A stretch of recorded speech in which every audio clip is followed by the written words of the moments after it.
नमस्कार, रामात maths classes में आपका एक बार फिर स्वागत है।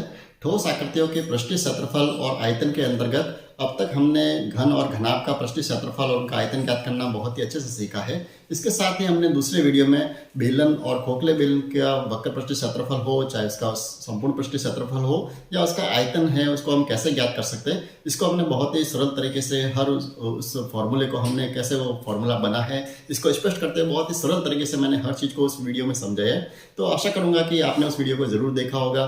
जो साथी पहली बार इस चैनल के साथ जुड़े हैं या इस वीडियो को पहली बार देख रहे हैं, तो सबसे पहले तो मैं उनसे आग्रह करूंगा कि आप इस चैनल को एक बार सब्सक्राइब कर दीजिए। साथ ही जो बेल आइकन है आप उसको भी प्रेस कर दीजिए, ताकि रीड से संबंधित जो भी कंटिन्यू जो वीडियो बन रहे हैं, अब तो लगभग हम अंतिम छोर पे पहुंच चुके हैं जहां पर हमारी अंतिम इकाई चल रही है। ये लेवल फर्स्ट के लिए अंतिम है, वैसे लेवल 2 के लिए तो अभी कुछ चैप्टर शेष रहे हैं, तो मैं चाहता हूँ कि एक बार ये पूरा हो जाए, तो उसके बाद में लेवल 2 के जितने भी वो चैप्टर बचे हैं तो उनको भी हम कंटिन्यू करेंगे। साथ ही आप लेवल फर्स्ट वाले जो जितने भी साथी हैं, आप ये नहीं सोचो कि हमारा कार्य पूरा हो गया है और अब इस चैनल से हमें जुड़े रहने की आवश्यकता नहीं रहेगी।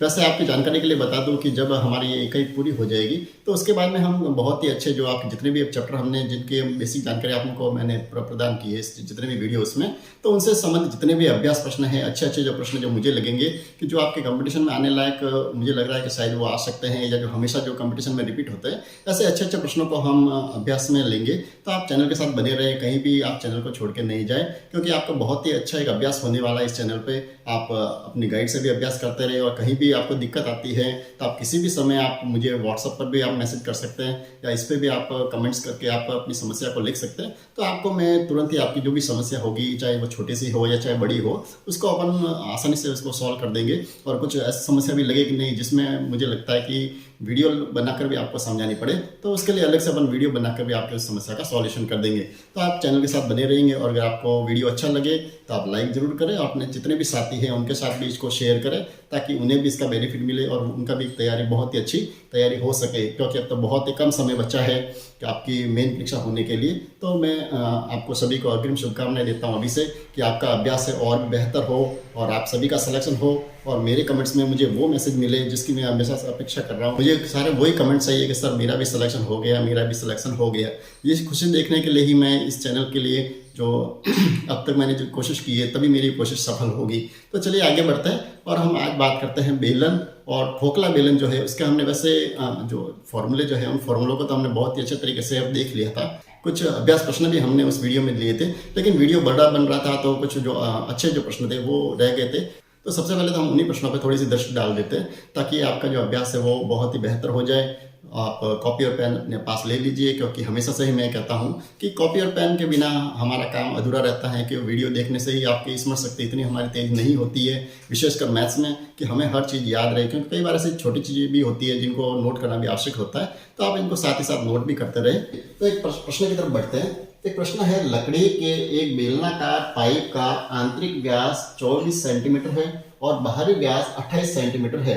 इस पाइप की लंबाई दी हुई है 35 सेंटीमीटर। तो इस पाइप का द्रव्यमान ज्ञात कीजिए यदि 1 घन सेमी लकड़ी का द्रव्यमान 0.6 ग्राम है। ऐसे जो प्रश्न आते हैं उसमें हमें क्या करना पड़ता है, सबसे पहले तो इसको आप समझिए एक बार। ये लकड़ी का एक पाइप है, तो पाइप कैसा होगा, बीच में से एक खोखला होगा, जैसे हमने पिछले वीडियो में भी चर्चा की थी। तो यहाँ पर हमें जो ज्ञात करना है वो क्या करना है, खोखला बेलन जो है उसका हमें क्या करना पड़ेगा। हमारे पास दो चीजें होती है, वक्र पृष्ठीय क्षेत्रफल भी होता है, संपूर्ण पृष्ठीय क्षेत्रफल भी है, और आयतन भी है। यानी कहने का तात्पर्य हमें प्रश्न देखकर ये मालूम पड़ना चाहिए कि इस प्रश्न से हमें इसका पृष्ठीय क्षेत्रफल ज्ञात करना है या हमें आयतन ज्ञात करना है। ठीक है, तो अगर इसको व्यवस्थित रूप से देखें तो यहाँ पर आपको इसका द्रव्यमान ज्ञात करना है। तो द्रव्यमान तो कौन सा होगा, जहां पर लकड़ी वाला भाग होगा।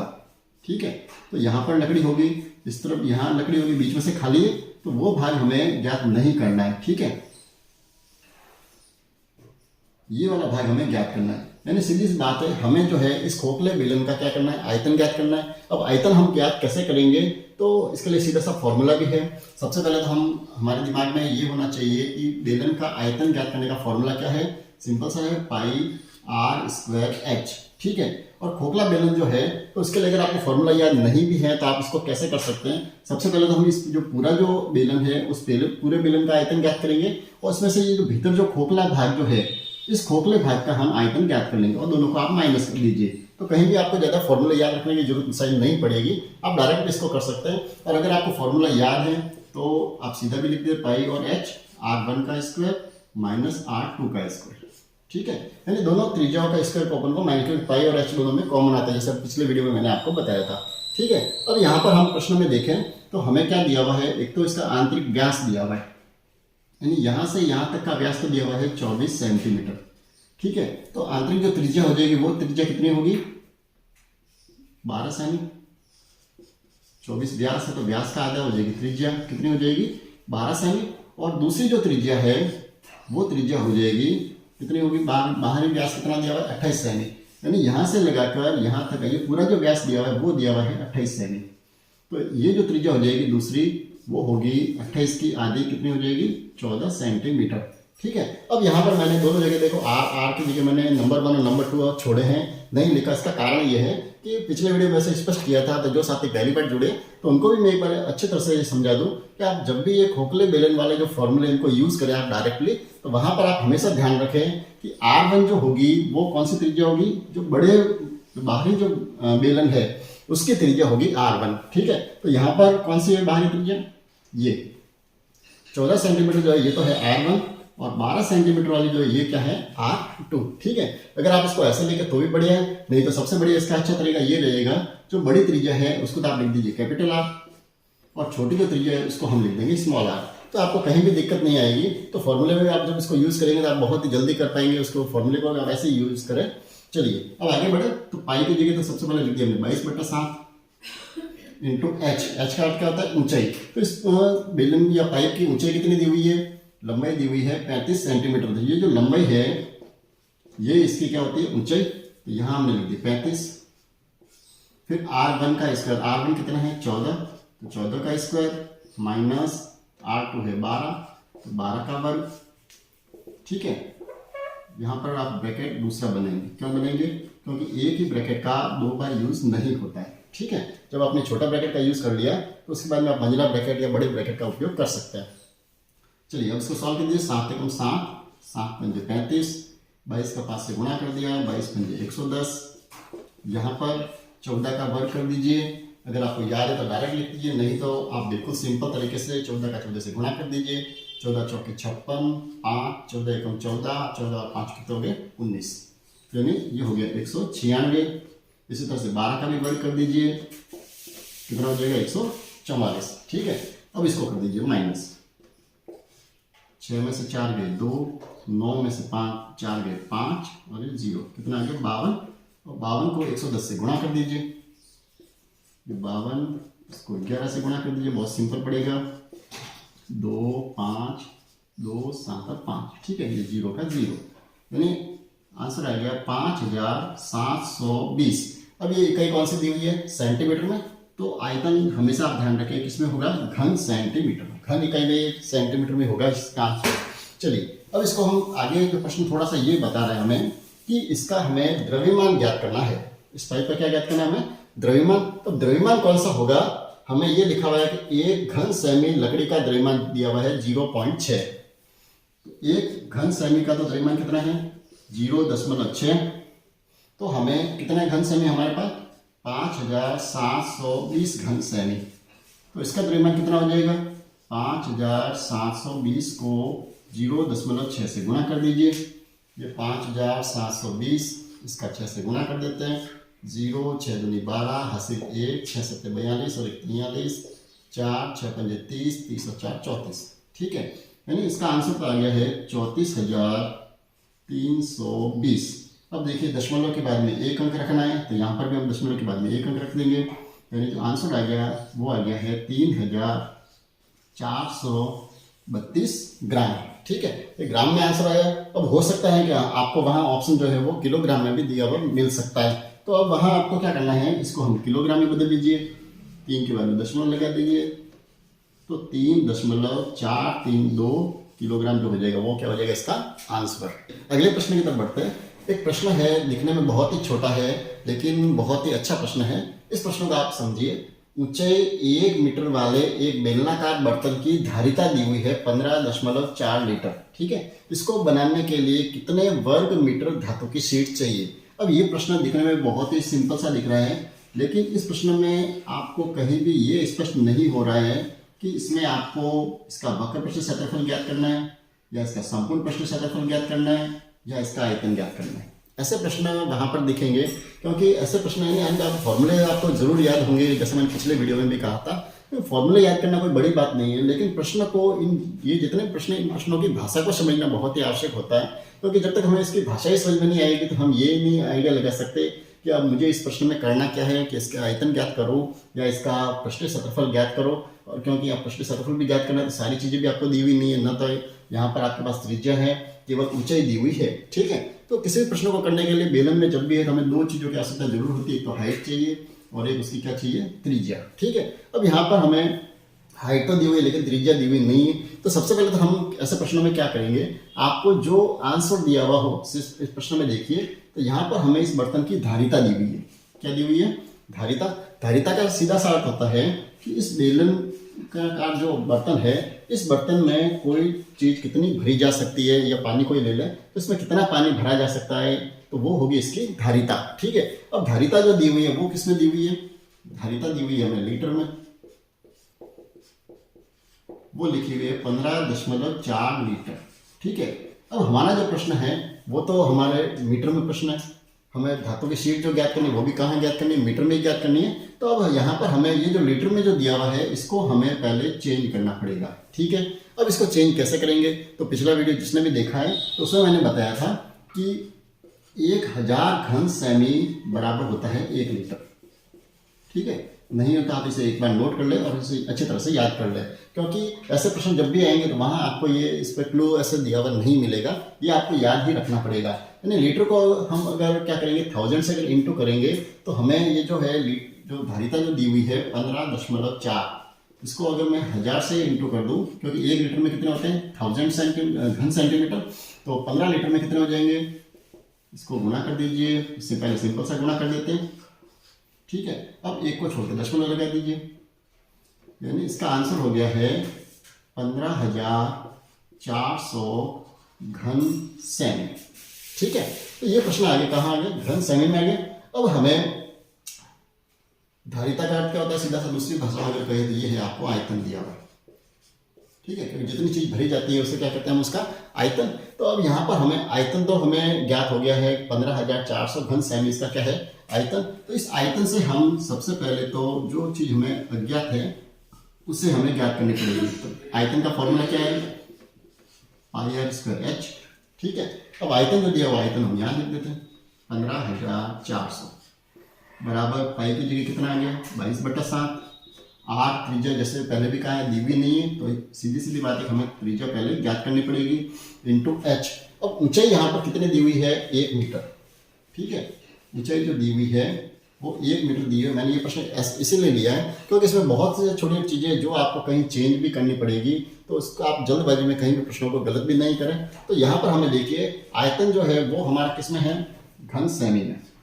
ठीक है, तो यहाँ पर ऊंचाई भी जो यूज होगी वो मीटर में यूज नहीं होगी, उसकी जगह इसको भी हमें किस में बदलना पड़ेगा, दोनों का एक होने चाहिए। ये सेंटीमीटर में है तो आप इसको भी सेंटीमीटर बना लीजिए, तो 1 मीटर में कितने सेंटीमीटर हो जाएंगे 100, तो इसकी जगह हम यूज करेंगे 100 सेंटीमीटर। ठीक है, अब कर दीजिए पक्षांतर, r² बराबर 15,400, 7 जो भाग में होता जाएंगे गुणा में, और 22 और ये 100 आ जाएंगे भाग में। ठीक है, 2 जीरो से 2 जीरो कट कर दिए, इसको 2 से कट कर दिए 11, इसको 2 से कर दीजिए 7 दूनी 14, 7 दूनी 14, कितना है 77, 11 कम 11, 11 7 77, 7 का 7 से गुणा कर दिया 49। त्रिज्या कितनी है, त्रिज्या का वर्ग जो मिला है वो हमें कितना मिला है 49। तो अब हम क्या करेंगे, त्रिज्या ज्ञात करने के लिए इसका वर्गमूल कर देंगे 49 का, कितना आ जाएगा 7। तो त्रिज्या हमें जो मिली है वो मिली है, कितनी मिली है 7 सेंटीमीटर। ठीक है, तो यहाँ तक ये प्रश्न खत्म नहीं होता है। यहाँ से तो हमने क्या किया, इसकी त्रिज्या ज्ञात की है। प्रश्न हमें ये दिया है कि इस बेलन को बनाने के लिए कितने वर्ग मीटर धातु की शीट चाहिए। यानी यहाँ पर हमें धारिता से मतलब नहीं है, केवल यहाँ धारिता वो से हमें त्रिज्या ज्ञात करने के लिए दी हुई थी। ठीक है, असली जो हमें काम करना है वो हमें क्या करना है, हमें इस धातु की शीट से इस बेलन को बनाना है। तो मैंने पहले भी बताया पिछले वीडियो में कि जब भी हमें कोई वस्तु या जो आकृति है उसे अगर जब हम बनाना हो तो वो जो किससे बनती है, उसके पृष्ठों से बनती है।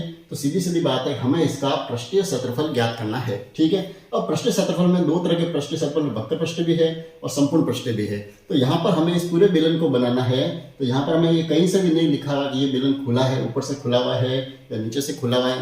तो हम क्या करेंगे, इस पूरे ही बेलन का पृष्ठीय क्षेत्रफल ज्ञात करेंगे। ठीक है। तो पृष्ठीय क्षेत्रफल का फॉर्मूला क्या होगा, हमें इस बेलन का संपूर्ण पृष्ठीय क्षेत्रफल ज्ञात करना है। 2 पाई r bracket h plus r, इससे हमें क्या हो जाएगा, संपूर्ण पृष्ठीय क्षेत्रफल ज्ञात हो जाएगा। अब यहाँ पर हमें देखिए 2 पाई r और h सब हमारे पास दिया हुआ है, लेकिन अब यहाँ पर हमारी समस्या एक दूसरी आ रही है। वो ये आ रही है कि इसको बनाने के लिए कितने वर्ग मीटर धातु की शीट चाहिए। यानी इसको आपको जो यहाँ जो यूज करना है, यहाँ इकाई हम कौन सी यूज करें, इसको आपको मीटर में चेंज करके यूज करना पड़ेगा। ठीक है। यानी त्रिज्या जो दी हुई है, कितनी दी हुई है, त्रिज्या ये कितनी आई है, 7 सेंटीमीटर। तो इसको हमें वापस किस में बदलना पड़ेगा, मीटर में। 2 को छोड़ के दशमलव लगा दीजिए, 0.07 मीटर। ठीक है। क्योंकि हमें आंसर मीटर में लाना है, तो या तो हम ये काम करें, पहले आप सेंटीमीटर लिख के पूरे इसको सॉल्व करें सेंटीमीटर में, और फिर उसको वर्ग मीटर में आप चेंज करें, तो वो आपको थोड़ी सी उसमें दिक्कत आएगी। इससे बढ़िया आप इनको भी पहले सॉल्व कर दीजिए। तो ये हो गया 2 पाई की जगह 22/7, त्रिज्या कितने लिखेंगे हम, 0.07। ठीक है, ताकि ये मीटर में आएगी। और उसके बाद ऊंचाई कितनी है, मीटर में 1 मीटर, 1 प्लस त्रिज्या हो गई 0.07। ठीक है। यहाँ इसको कट कर दिया, 7 को 0.7 से तो 0.01। ठीक। अब इनको गुणा कर दीजिए, 22 में 44, 44 का 1 से गुणा कर दिया 44। ठीक है। पॉइंट कहाँ आएगा, 2 अंकों के बाद में दशमलव लगा हुआ, तो यहाँ पर 2 अंकों के बाद में दशमलव लगा लीजिए। ये तो काम पूरा हो गया। अब इनको करना है प्लस। ठीक है। तो 1 को अब इसमें 0.07 में प्लस करना है, तो हम क्या करेंगे, इस 1 को जो आगे जो पूर्णांक है उस पूर्णांक में यहाँ प्लस करना है। 1 और 0 प्लस कर दिया, 1.07। ठीक है। अब इन दोनों का करना है गुणा। ठीक है। अब इनको सिंपल सा गुणा कर देते हैं। 107 का 44 से गुणा कर दीजिए, 7 चौके 28, हासिल के 2, 0, 2 के 2, 4 एकम 4। ठीक है। और 4 का गुणा करना था, वही आंसर 2 और 4। ठीक है। 8 और 2 गए 10, हासिल 1, 6 और 1 7, 4। यानी इसका आंसर कितना आ गया है। अब देखिए इसमें हमें दशमलव लगाना है। आंसर तो आ गया है 4708। ठीक है। अब इसको हमें दशमलव कहाँ लगाएंगे, दशमलव के बाद में 2 अंक यहाँ पर है और 2 अंक यहाँ पर है। कितने हो गए कुल, 4 अंक। 1 2 3 और 4, 4 को छोड़ के दशमलव लगा दीजिए। ये आपका जो आ जाएगा आंसर वर्ग मीटर में ही आपको प्राप्त होगा। ठीक है। तो ये जो प्रश्न है, अब आप कई बार ऐसे कमेंट्स भी आते हैं कि सर आप ये ऐसे गुणा वगैरह ये साइड में आप पूरा क्यों करते हैं। वैसे मैं बिल्कुल शॉर्टकट भी जानता हूँ, सीधे भी कर सकता हूँ, लेकिन कहीं भी मुझे अपने क्या कहते हैं अपनी योग्यता को दर्शाना नहीं है। वहाँ पर मुझे तो छोटे से छोटे हर सिंपल से सिंपल चीज़ को यहाँ बोर्ड पर ही इंगित करना है, ताकि आपको बहुत ही हर चीज़ को बहुत ही अच्छे से समझ में आए। क्योंकि यही छोटी गलतियाँ हैं जो अक्सर हमारे होती हैं, क्योंकि ज़्यादा दशमलव लगाने में और ये जो छोटी गलतियाँ होती है या कहीं प्लस करने में छोटी गलती हो सकती है, तो वो हमें कहीं भी ऐसे दिखाई नहीं दे। अगले प्रश्न की तरफ बढ़ते हैं। एक प्रश्न है, 2 सिलेंडरों की त्रिज्या का अनुपात दिया हुआ है 2:1 और उनकी ऊंचाई का अनुपात दिया हुआ है 3:2। तो उनके आयतनों का अनुपात ज्ञात करना है। अब यहाँ पर प्रश्न ये आता है कि ये कौन सी आकृति, पहले तो ये दिमाग में होनी चाहिए। तो सिलेंडर जितने भी होते हैं वो सिलेंडर कौन सी आकृति होगी, बेलनाकार। तो हमें सीधी सीधी बात है कि बेलनाकार जो आकृतियाँ है उनके विषय में ही सोचना है। ठीक है। अब यहाँ पर क्या दिया हुआ है, 2 सिलेंडर दिए हुए जिनकी त्रिज्या का अनुपात दिया हुआ है। यानी अनुपात वाले प्रश्न भी कंपटीशन एग्जाम में खूब आते हैं, क्योंकि वहाँ ज़्यादातर बड़े कैलकुलेशन वाले नहीं आकर इस तरह के प्रश्न ज़्यादा पूछते हैं, ताकि वहाँ आपका केवल जो मेंटल आपकी जो एबिलिटी है उसको ही वो टेस्ट करने की कोशिश करता है। तो यहाँ पर 2 सिलेंडर दिए हुए, दोनों की त्रिज्या जो दी हुई है कितनी दी हुई है, एक की तो अनुपात दिया हुआ है 2 और एक का अनुपात कितना दिया हुआ है 1। ठीक है। तो जब भी अनुपात में दिया हुआ हो तो हम इसको क्या करेंगे, इसको आप x मान लीजिए 2x और इसको मान लीजिए 1x। ठीक है। ये तो हो गया इनकी त्रिज्या। इसी तरह से इनकी ऊंचाइयों का भी अनुपात दिया हुआ है h1 और दूसरे का मान लेते हैं h2। उनका अनुपात भी क्या दिया हुआ है 3:2। तो इसको भी अपन ने मान लिया 3x और इसको मान लिया 2x। ठीक है। अब ऐसा सिंपल से मान लीजिए। अब हम क्या करेंगे, इनके आयतनों का अनुपात करना है। तो हम पहला जो बेलन है उसका आयतन लिख दीजिए एक तरफ और दूसरी तरफ दूसरे बेलन का आयतन लिख देंगे, तो हमें क्या हो जाएगा, सीधा ही अनुपात ज्ञात हो जाएगा। अब आयतन का फॉर्मूला क्या है, पाई आर स्क्वायर एच, इसका भी फॉर्मूला वही पाई आर स्क्वायर एच, ये 1 है, ये क्या है 2, ठीक है, ये 1 है एच, ये ऊंचाई क्या है 2, ठीक है। तो पाई की जगह तो सीधा साधा 22/7, त्रिज्या 1, पहले त्रिज्या हमने क्या मानी है 2x, तो इसकी जगह हम लिख देंगे 2x का स्क्वायर इंटू एच, एच 1 कितना है इनका हमने 3x, ठीक है, ये आ गया इधर। अब इस तरफ अनुपात में पाई की जगह 22/7, त्रिज्या दूसरी त्रिज्या हमने क्या मानी है 1x, यानी बोले x लिख दो उसकी जगह इंटू एच, एच कितना है 2x, ठीक है। अब हमें क्या करना है, अनुपात सीधा सा 22/7 से 22/7 को मैंने कट कर दिए।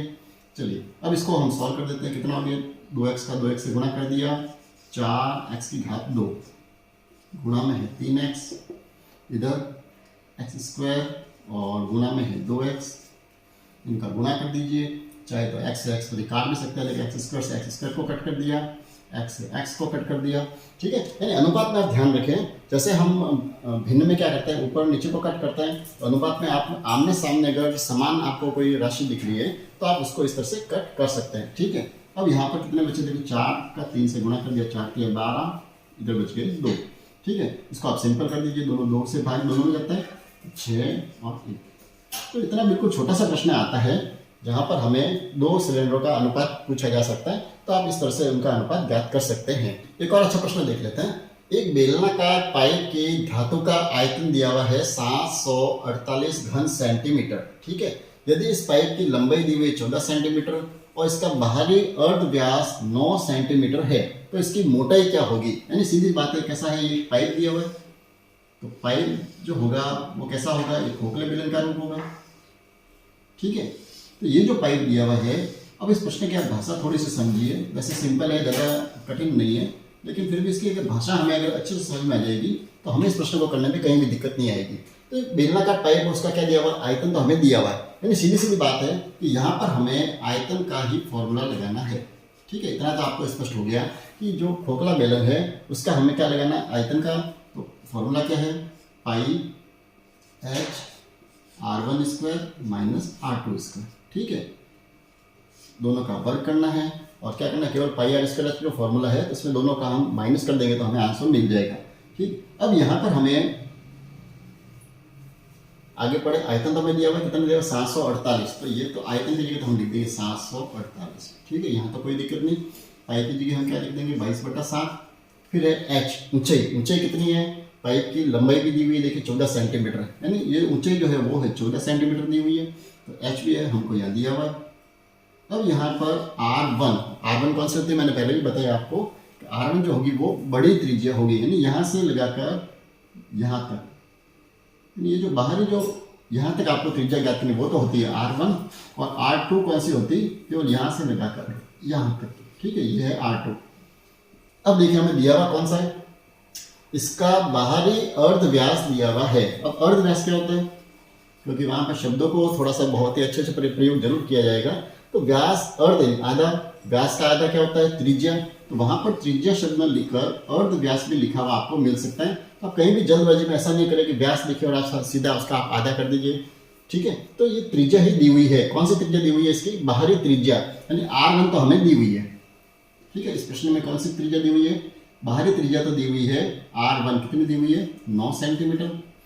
तो इसकी मोटाई क्या होगी, यानी हमें ये क्या करना है, इसकी मोटाई क्या करनी है, ये यहाँ से यहाँ तक की दूर जो है, इसको आप थोड़ा सा अच्छे से समझे। ये जो ऊपरी जो भाग में इसको बना रहा हूँ, ये पाइप का ऊपरी जो भाग है, तो आप यहाँ से समझिए, यहाँ से ये अंदर वाली जो त्रिज्या है ये तो है R2, और यहाँ से ये बाहरी जो किनारा है यहाँ तक की त्रिज्या है वो है R1, ठीक है। अब हमें क्या ज्ञात करना है, केवल ये वाला भाग ज्ञात करना है, आपको इसकी मोटाई बतानी है पाइप की। तो ये मोटाई कितनी होगी, यानी R1 जो त्रिज्या उसमें से बना, ये R2 अगर माइनस कर देंगे तो हमें ये मोटाई ज्ञात हो जाएगी, ठीक है। तो मोटाई कहीं भी आप ध्यान रखें, इसका कोई सीधा फॉर्मूला नहीं है, आपको पहले R2 त्रिज्या जो है वो हमको ज्ञात करनी पड़ेगी, इसकी आंतरिक त्रिज्या ज्ञात करेंगे और वहां से हमें फिर दोनों को माइनस करेंगे तो हमें इसकी मोटाई ज्ञात हो जाएगी, ठीक है। अब इस प्रश्न को कैसे करेंगे, देखिए R1 तो दिया हुआ है 9, तो यहाँ हमने लिख दिया 9 का वर्ग, माइनस R2 नहीं दिया हुआ है, हम ऐसे लिख देते हैं इसको R2 का स्क्वायर, ठीक है। अब इसको थोड़ा हम कर देते हैं सॉल्व, 7 एकम 7, 7 दूनी 14, 748, बराबर इसका आप पक्षांतर कर दीजिए साथ में। देखिए 22 और 2 ये तो नीचे आ जाएंगे, तो ये थोड़ा सा काम हमारा कम हो जाएगा। इधर क्या बचेगा, 9 का वर्ग कर दिया, 9 का 9 से गुणा कर दिया 81, और ये R2 का R2 स्क्वायर।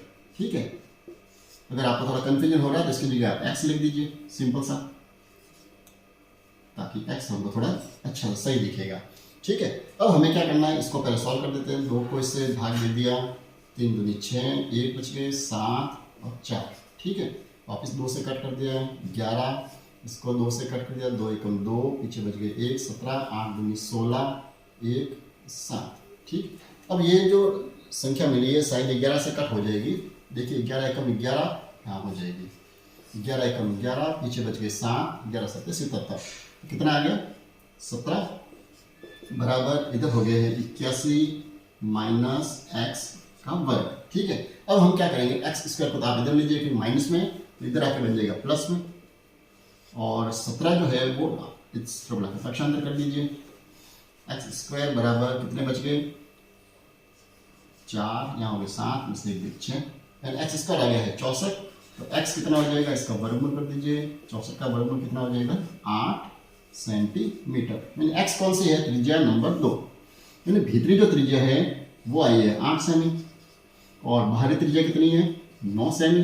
तो सीधा साधा अर्थ है, इसकी जो मोटाई होगी, मोटाई कितनी हो जाएगी 1 सेंटीमीटर। तो ऐसे प्रश्न भी आपको कंपटीशन एग्जाम में दिखाई दे सकते हैं। तो ठीक है, तो आशा करूंगा कि इस वीडियो में मैंने आपको बहुत ही सरल तरीके से, बहुत ही जो अच्छे प्रश्न थे, वैसे इनको लेना तो उसी वीडियो के साथ था, लेकिन आपका भी समय बहुत अधिक हो उसमें खर्च होता और अच्छा भी नहीं लगता कि आपको इतना समय वेस्ट करें। आज का वीडियो जो है वो आपके लिए बहुत ही उपयोगी सिद्ध होगा।